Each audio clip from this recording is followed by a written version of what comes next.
Hello and welcome. You're watching News Central Television. It's time for News Central now. I am Judith Otibi. Here are the top stories at this hour. Passenger vessel hijacked, 13 travelers missing in Rivers pirates attack. House of Representatives considers bill to prevent judges from being tried at Code of Conduct Tribunal.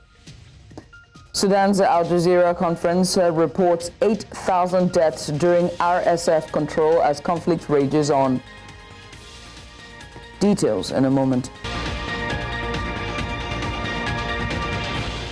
And let's begin with security matters. Suspected pirates have hijacked a passenger boat carrying 20 travelers along the Boni-Okrika waterways in Rivers State. This came as the Boni Local Government Council said it had rescued 9 of the passengers, while a frantic search is on to rescue the others. The chairman of the council, Anige Clyde Wilcott, said the rescue was in collaboration with security agencies. Clyde Wilcott said on Friday that the driver of the passenger boat went contrary to the rules to pass through Kilometer 10, which is a prohibited channel for commercial boat drivers. Meanwhile, the Maritime Union Workers of Nigeria River State Chapter has expressed worry over the continued pirate attacks in the state, calling heightened security presence in the mangroves area. Still on security, gunmen suspected to be bandits have attacked a mosque in Bushe community, Sabon Birni in Sokoto State. They are believed to have kidnapped no fewer than 10 worshippers, including the Imam. Eyewitnesses revealed that the gunmen invaded the mosques on Thursday while worshippers were performing their early morning Subhi prayer. Residents who said that the gunmen, who had been molesting the people of the community for quite some time now, even with the presence of security agents. They noted that the timely intervention of the security agents led by the troops of Nigerian Army was able to curtail the activities of the gunmen. The Sokoto State Police Command has also confirmed the attack.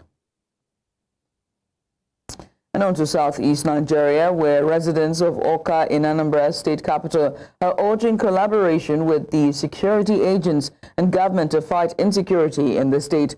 The police in the state also confirmed that receiving support through provision of information by the public will make their job easier. News Center's Chinwe Ugeli brings us details of her interactions with the people in parts of Anambra state. Take a look. The major reason people can concentrate on their various legitimate concerns anywhere is knowing that they are safe and do not need to worry about their lives and property. To achieve this, the people in Anambra State themselves have become advocates of a collaborative effort from everyone in fighting criminality. This issue should not be left alone for the governor. Everybody will be involved, including you and myself. While some lend their voices to the situation, there are still others who simply play aloof and would rather walk away than discuss it. The residents here recognize some level of impact. The positive side of what the man has done is community awareness. I've been in touch with a lot of community leaders in Anambra State, including from my own community of Ezinifta. And I can tell you that the people, the leaders there are getting the message in times of being security conscious. The security situation, as a matter of fact, has been very bad before. But since the governor made some pronouncements a few weeks ago, I think there's been a remarkable improvement. In various parts of the state, the people are demanding for some level of professionalism from the vigilante outfit. What is still lacking in that arrangement is it is not professionally grounded. It still dwells on hearsay evidence. They need to be more trained in unison and more civilized in apprehending or approaching some of these scrupulous elements. Police in Anambra State say they are also offering advice and corrections to the vigilante outfit. The police public relations officer in the state, Tochukwu Ikenga, says the police are relying on the people's assessment to work on grey areas for improvement. They have been handing over suspects to us, and we have also corrected them in places they have made mistake, so that they will it will fit in with our operational order. But I must tell you that there is no security challenge here in Anambra that the police command and other security agencies have not been able to surmount. It is no longer business as usual, where the issues of security are left in the hands of the agents and the government. The people are hopeful that there is still time for things to get better in the state. In Oka, for News Central, I am Shiwe Ugele. The order by the Inspector General of Police, Kaide Egbetokun, countering the recent directive of the Police Service Commission to officers who have attained 35 years in service or 60 years of age to proceed on retirement, has drawn the anger of senior retired officers who kicked against the order. The Public Relations Officer of the Police Service Commission says that the IGP's comment for further directive does not mean that he rejected the Commission's decision. For some backstory, the PSC recently directed officers who have attained 35 years in service or 60 years of age to immediately proceed on retirement from the force. But according to a wireless message from the Office of the Force Secretary dated February 5th, 2025, it ordered all officers affected by the Commission's directive to stay action pending further directive, warning affected officers to comply strictly. The Nigerian Police Force says that over $33,000, including assets worth over 370 million naira, have been recovered from 3 firms that had targeted international oil companies. The Force Public Relations Officer Muyiwa Adejobi says that the recoveries follow the arrest of 9 suspects for various cyber-related offenses, making the number of suspects arrested since the commencement of the year to about 84. Adejobi also added that 8 BMW vehicles were also recovered from a 27-year-old suspect linked to proceeds of alleged fraudulent activities. Of an American operatives of the National Cybercrime Center arrested one Rabiu Aliyu Salisu alias Rabo, 27 years, male, from Kogi State, involved in identity theft, computer-related fraud, and money laundering. Preliminary investigations revealed that the suspect fraudulently assumed the identity of an American citizen, presenting himself as Matthew Ramsey, with intent to deceive and exploit unsuspecting victims, primarily vulnerable women, in online romance scams. A subsequent search of his premises led to the confiscation of multiple electronic gadgets which have passed through forensic analysis used in perpetrating these illicit activities, along with 8 BMW vehicles suspected to be proceeds of crime. The National Counter-Terrorism Center in Nigeria says that the nation recorded a 16.3% drop in abduction rates in 2024 when compared to 2023. The national coordinator of the center made this known to newsmen in Abuja, saying that this was made possible by the multi-agency anti-kidnap fusion cell set up by the center. Our correspondent Joshua Marai reports.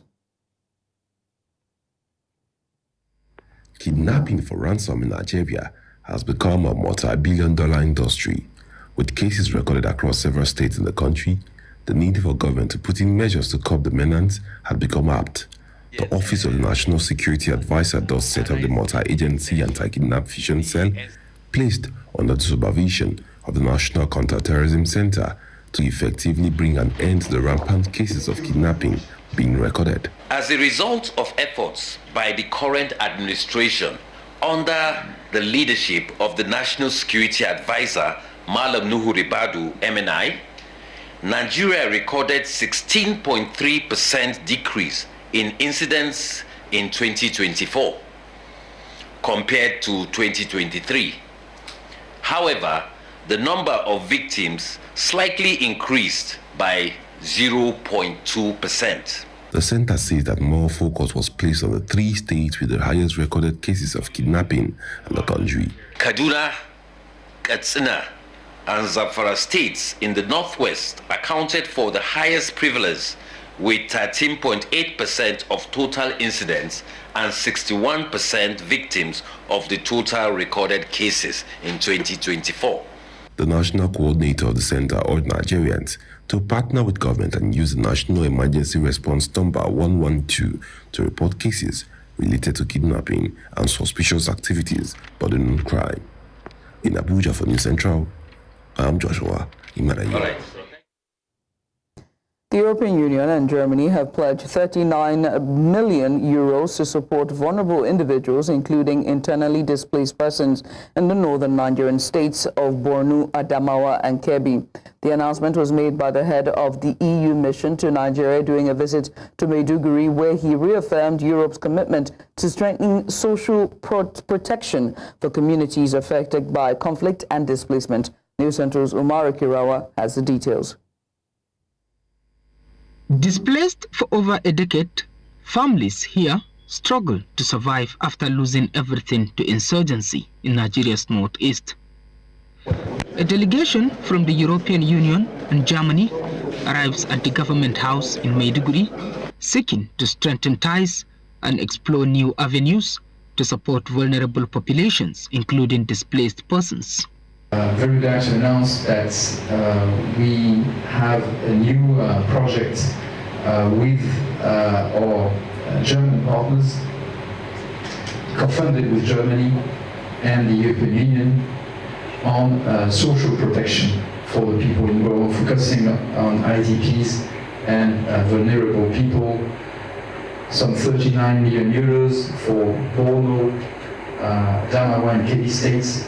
This return is a testament to the enduring partnership between the government of Borno State, BMZ and the EU, and to our shared commitment to improving the lives of the people in the northeast Nigeria with a strong focus on gender equality and social inclusion.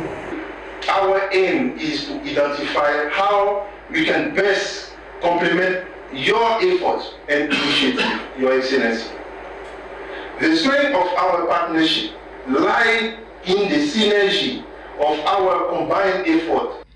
The European Union also underscored its commitment to long-term solutions focused on rebuilding communities and fostering self-sufficiency.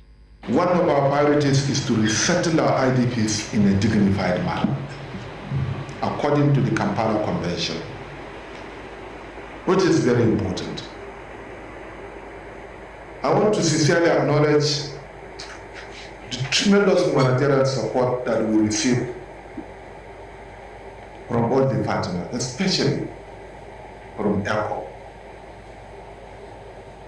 ECHO donated about 53 million euros, I think within the year 2016-2017, and these have impacted positively on the lives of our IDPs.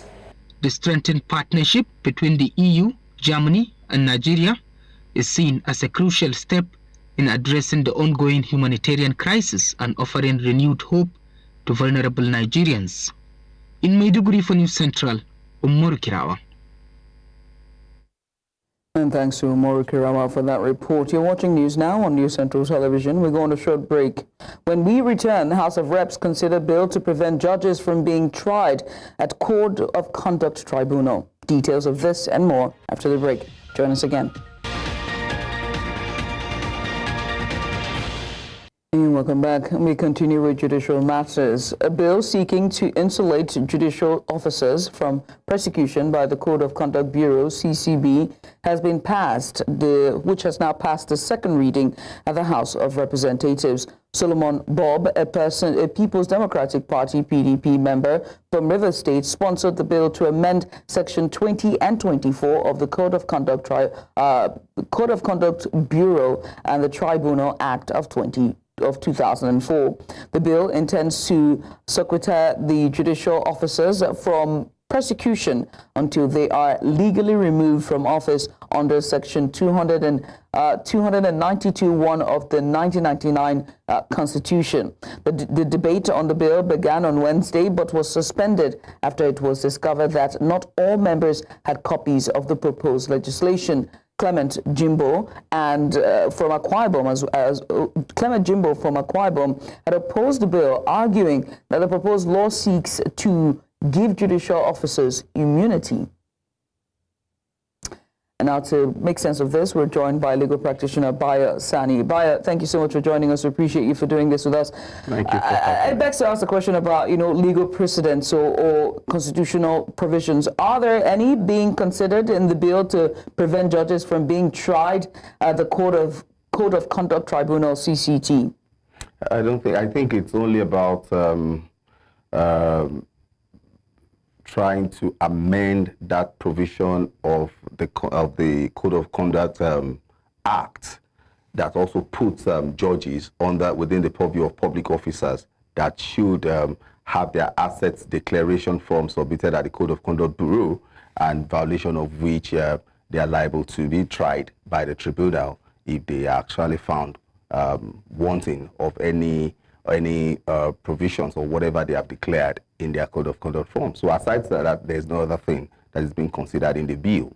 And what are the potential constitutional implications of preventing judges from being tried at the CCT, especially in relation to judicial accountability? For years now, and just very recently, following the elections from 2023, there's been more call of autonomy and also judicial, transparency and more accountability. And critics have said that, the judiciary used to be the last, what's the term? The common man's last resort. The hope of the common man. Yeah, the hope of the common man. There we go. But with this move, what's your take? You see, this bill, first and foremost, let us understand what the bill seeks to achieve. The bill, no matter the guise or any umbrella that they have used to cover it, the bill seeks immunity for judges. Yes, they have limited it to the Code of Conduct Tribunal. But look at the importance of the Code of Conduct Tribunal to public officers. That is the tribunal that looks into violation of the Code of Conduct Act by public officers in terms of their assets, in terms of their acquisitions, and actually the window into beaming light into their integrity while in occupying public offices. So we are even at the stage where we are discussing whether or not we should remove immunity for governors and presidents. And now there's a bill that is being introduced to also put judicial officers within that impute of immunity. There's nothing that this will achieve other than chaos. And apart from the fact that the bill, if it eventually gets passed by the House of Reps, will run contrary to the provisions of the Constitution. So are we going to amend the Constitution? Some things are not necessary. And you said something. Autonomy for judiciary is quite different from immunity of judiciary. They are two different issues. While we all want autonomy, judicial autonomy, yes, they should, be autonomous. They should operate without fear of the executive, or they shouldn't have to go, to bend the knee to the executives. But at the same time, we should be careful of what we are trying to introduce. We shouldn't look at today. We should look at the future, the sustainability of such law. It gives a very wide path to people that, you see, like you said, judiciary is the hope of the common man. Whoever sits on the bench as a judicial officer, as a judge or as a magistrate, must be a person of high integrity, must be a person of unquestionable character. And you are now saying that that kind of person shouldn't be under the watchlight of the law. That is what you're trying to achieve here. So how do we check them? How? How do we check them? And don't forget that there's already provision in the Constitution for the removal of judges. If they are found wanting, there are ways by which they can be removed. What you should try to do, if I can use this opportunity to advise the lawmaker, or probably if they can tone down or probably amend that bill a bit, is to put these judicial workers, these judges, under the chief judge. We should be talking about autonomy. We shouldn't be talking about immunity. And now that we're even talking about autonomy, I have to ask about, what ways could the passage of the bill impact the balance of power between the judiciary and the executive branches in Nigeria? You see, this bill will not impact any balance of power. This bill is trying to achieve something that we don't want. So you understand? When I say we don't want it, I'm not talking about it in literary sense. It's metaphorical. You understand? We're talking about the time that we are saying that both executive, legislature, and the judiciary should be accountable. And look at it. It's quite simple. It's quite simple. A bill is saying that they should be removed. We should tone down the provision of Section 29 of the Code of Conduct Act that will expunge judicial workers, judicial officers, that's judges and judges, from the purview of that section. So what does that mean? What does that tell us? Where does that leave us? We should also look at the responsibilities of the Code of Conduct Bureau and the Code of Conduct Tribunal. What are their functions? What are the responsibilities of these two very, very important agencies or authorities when it comes to public officers? So we are now saying that we should take judiciary out of their purview, out of their watch light. That is not. I don't think that is what Nigeria needs, and that is not, shouldn't be confused with autonomy. I have to come in here and ask you about, the potential challenges that could arise in implementing this bill, considering existing judicial and executive oversight mechanisms. And in this point, we have to bring in checks and balances. We talked about this.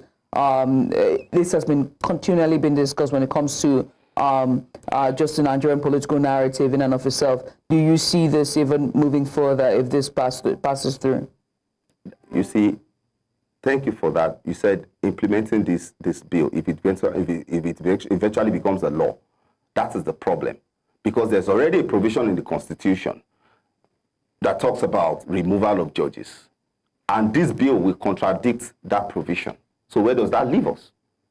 There's no way we'll be able to implement this without amending the Constitution. And yes, it's limited. We shouldn't forget one thing. This bill is limited to the Code of Conduct Tribunal, not the courts.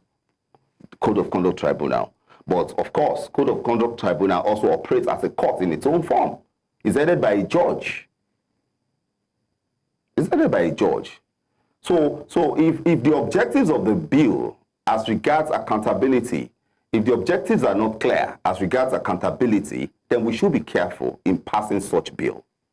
We should really be very careful. Bayo Sani, I must say thank you for taking out time to join us today. Bayo Sani is a legal practitioner, just giving us a bit of insight on the bill that proposes the judicial judges to not be tried at the Code of Conduct Tribunal. We switch gears away from judicial matters and now to education sector, as the Minister of Education, Tunji Alausa, has dismissed claims that the federal government has scrapped the 6334 education system, merging junior and senior secondary schools classes and replacing them with a 12-year basic education system. The minister, while refuting the claim during a press conference in the nation's capital, Abuja, says that the proposal is being considered and has been presented to the extraordinary National Council on Education for deliberation and expected consensus by all stakeholders. He says that the initiative aims to improve the standard of education in the country and improve students' access to education,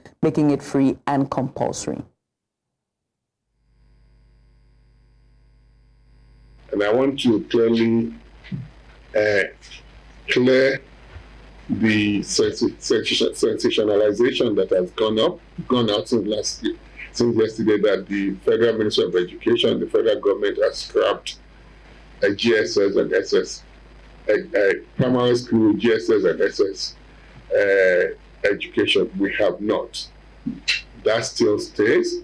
What we're saying is that we need to move from what we have now as 9 years compulsory education to 12 years of compulsory education as it's obtained in other parts of the world.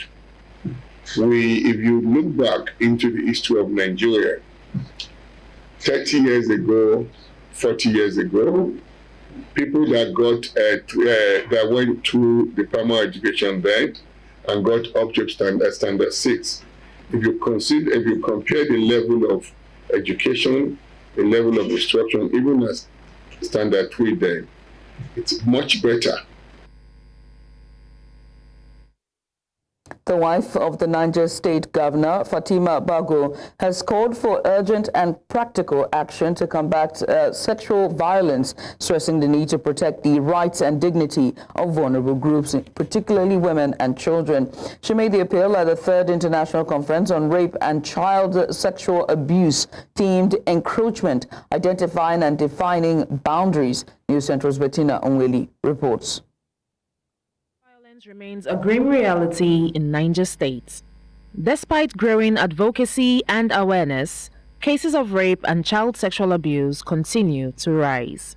According to conference convener Chenemi Bamai, the event seeks to develop long-term solutions to these persistent crimes. As we address this year's theme, encroachment, we reflect on how societal and individual distortions deviate from God's order. Rape and sexual abuse are symptoms of humanity's fallen nature. It's an age-long problem that requires both spiritual and practical solutions. It is at that time that it becomes critical in all cultures to start educating the child about the do's and don'ts. No, you don't dress this way. You cover yourself in this way. These parts of your body you do not let others touch.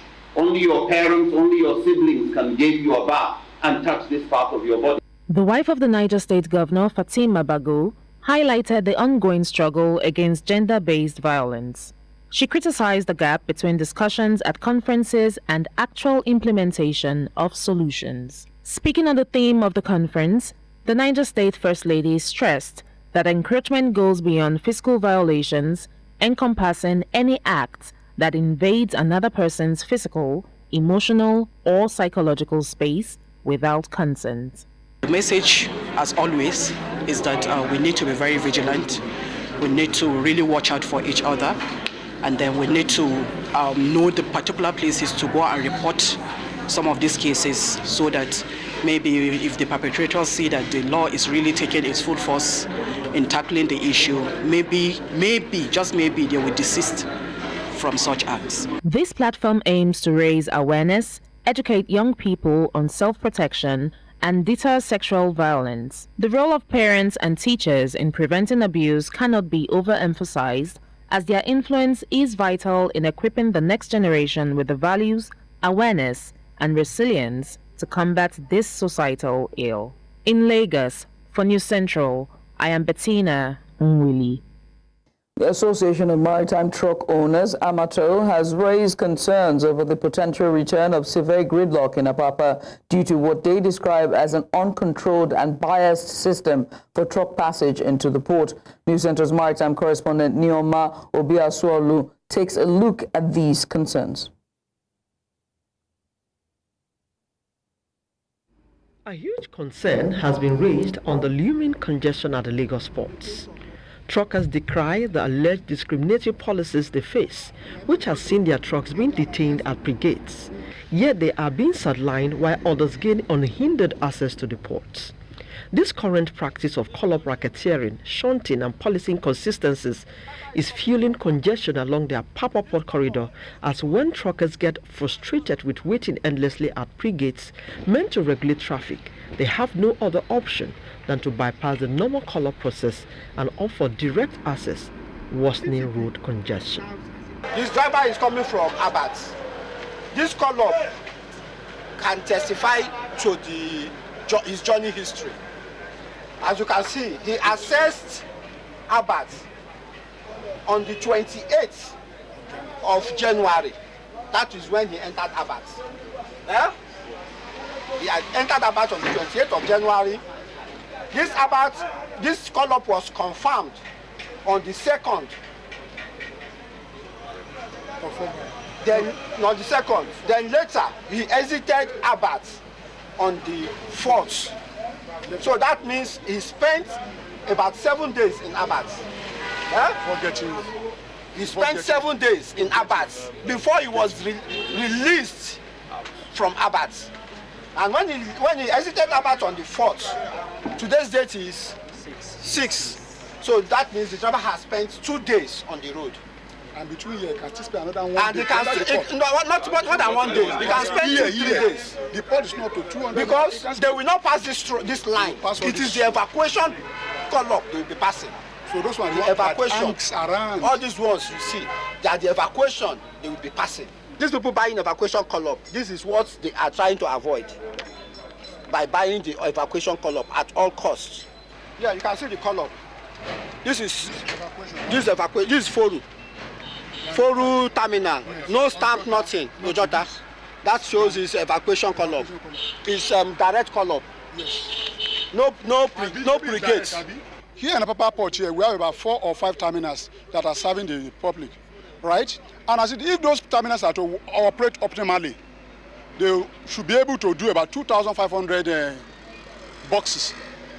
APMT alone claims to be doing about 1,200 boxes in a day. But somehow, they refuse to do this because they too they are benefiting. I call the act of proprietary or pure sabotage because a situation whereby you intentionally delay, reduce your capacity. You are not working optimally just for people truck to be delayed. I mean, container to be delayed so they can pay what we call the validation additional charges. It's very bad. If a truck and if container drop there, a container after custom paper ROC, they should not spend more than 48 hours. But they know that after 48 hours, a minute after, you are going to pay 60,000 naira to recharge, to revalidate your TDO, and have about 100 containers inside the port.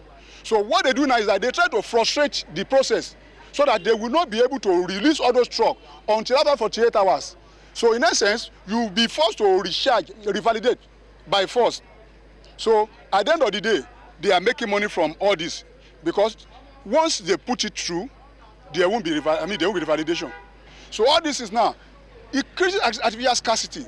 And once this is created, people try to come in, they struggle to the importer, they become desperate. They want to bring their goods out at all costs. And as a result, they are ready to pay anything. And the MPA are not even doing, they are not helping issue because of this evacuation thing of a thing. So those trucks that are on the line, instead of passing them, they pass those one that goes out, that they sold evacuation for. Official money for evacuation is about 70,000 naira. But if you know somebody at the right place, I don't know where, what they do is that they can give you 50 evacuation. Maybe you even have 1 or 2 trucks, or maybe you don't even have trucks. Maybe you're an agent, you just apply for it. You say you want this thing, they give 50, they allocate about 60 or 100 to you. You just carry those one and sell. They are calling on the Nigerian Ports Authority to review the direct evacuation call-up system to ensure fairness and prevent a total breakdown of traffic management in Apapa, as if left unchecked, the worsening situation could trigger severe port congestion, disrupt trade, inflict massive financial losses on businesses, and negatively impact residents and the economy. In Lagos for News Central, Norma Obiaswalo. And now to a bit of news, or rather a bit of business, I beg your pardon. The Abuja Chambers of Commerce and Industry has been tasked to prioritize the growth of small and medium-scale enterprises amongst its members. This was during a visit by the Gassian Fred Merg Chambers of Commerce and Industry of Germany to the Chambers headquarters in Abuja, where they called for collaboration between the business communities of both countries in order to boost trade between Nigeria and Germany. As you told before, dear Mr. President, I think it's more important than ever to build bridges, not to cut bridges, but to build bridges, and to open a fair access, especially to the small and medium-sized companies. The what we are starting here may look small in this room, but it's going to be an oak, a mustard seed that will grow and become a major catalyst for investment in Nigeria and Germany. So this is the main reason. And most importantly too, we also want to cut market access instead of going through China to Germany, for us to have a direct business relationship, especially in the marketing of our various solid minerals and our agricultural products. So we are ready, and we're just giving birth to a new baby, and I can assure you by this time next year, you will have seen most of the effects of some of these things we are talking about. You're watching news now on News Central Television. Coming up, Sudan's Al Jazeera conference reports 8,000 deaths during RSF control as conflict rages on. This and more after the break. Join us again.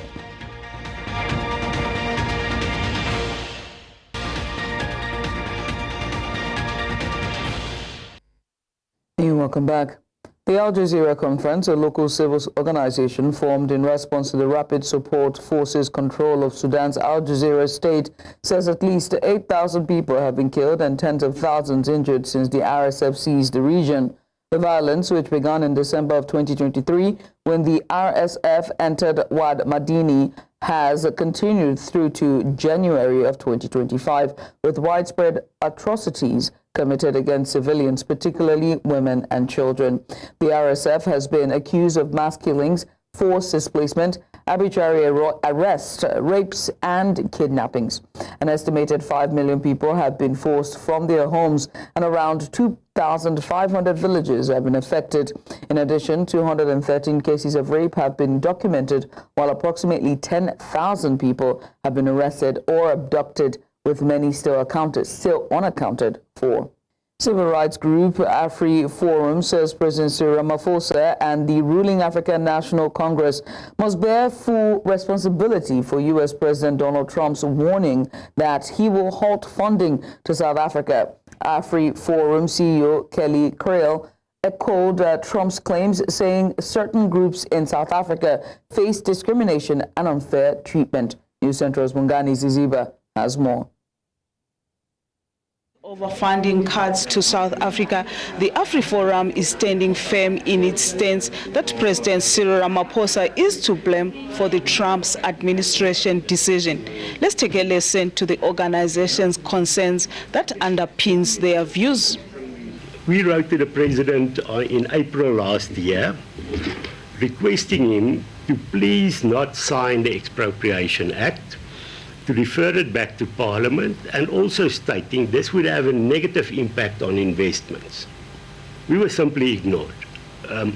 So if we want to blame somebody, the President was warned and he simply ignored it. It was also the President that signed the Bella Act. We had negotiations, but in the end it showed that the presidency negotiated in bad faith. They even denied going to an agreement while the presidency's signature is there. The AfriForum bases its stance over several key ANC policies, including land expropriation without compensation, which they see as a threat to property rights and economic growth. Can now just say, well, we're taking this land and we are acting with regard to the reasons in Section 12.3 of the Act. One of the key concerns raised by the AfriForum is the treatment of minorities in South Africa. The organization claims that ANC policies have created an environment in which minorities are increasingly marginalized and persecuted. What President Trump said, that groups are treated very badly. What the facts are in this regard, and again it was done by President Ramaphosa. He signed the Bella Act. The Bella Act treats the Afrikaans community very badly. And the reason I'm saying so, it specifically targets the existence of Afrikaans schools and Afrikaans children. We spoke to ordinary citizens on the streets to gauge their reactions to the funding cuts. Here is what they had to say. I think AfriForum is not on the right track. They have to do it on another way. Maybe they don't have to tell the Americans to sanction South Africa. How can you tell the other country that South Africa depend on, and you are in the country, that they must sanction your own country? That means they are not pro-South Africans. For the aid, I think Cyril Ramaphosa must try and make some means to negotiate with the Americans or Donald Trump, since there are many people who are dependent on the U.S. aid and some aid that are coming from Americans. But on the AfriForum side, they must check how they can deal with this, not call for sanctions to South Africa. I just feel like this was unfair. I feel like South Africa didn't get a fair chance on, the ongoing situation that Trump is setting out for us. But also, I want to elaborate on the fact that, it also affects the ones in poverty, the ones in need of the aid. But I just believe that there's a misunderstanding in the situation, and I feel like maybe if we could try and talk about it with Trump, maybe we can make peace. As this debate continues to unfold, one thing is clear: it's ordinary South Africans who are at the receiving end. In Johannesburg, for News Central, Bongani Sisiba.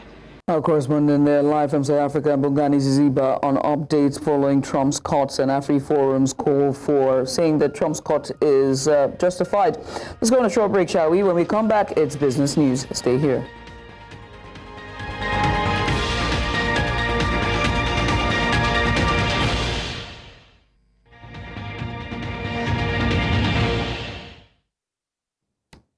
And welcome back. The last quarter of 2024 was characterized by significant developments in the African alternative finance and cryptocurrency sectors, placing Nigeria at the forefront of discussions for 2025.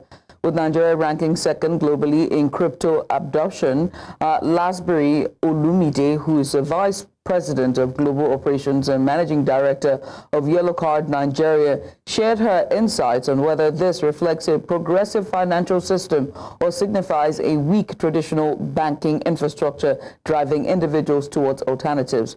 Here's her take earlier today on Business Edge. Take a look. The traditional banks, they've always been here, right? And they've always had their infrastructures and platforms and systems and technologies set up, even right before we're born, right? And one thing I have seen in the banking system, they may not be as tech savvy, not all of them are that tech savvy, I know, right? But they have their own standard and they operate within those standards. They build their infrastructure and they work with it, right?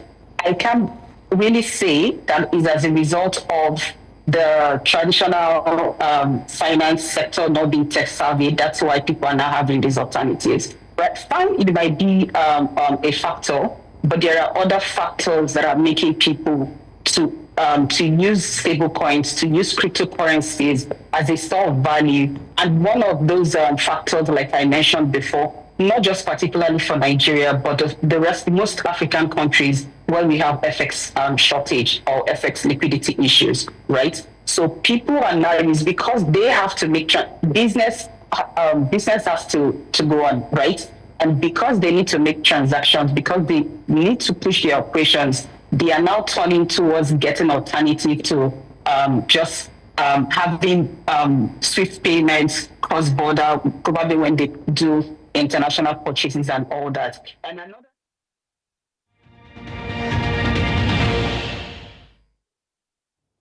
Nigeria's Davis Cup World Cup Group 2 playoff elimination by South Africa came with a silver lining as the team climbed in the latest ITF rankings. Despite the 3-1 loss in Pretoria, Nigeria moved up 5 sports to 57th.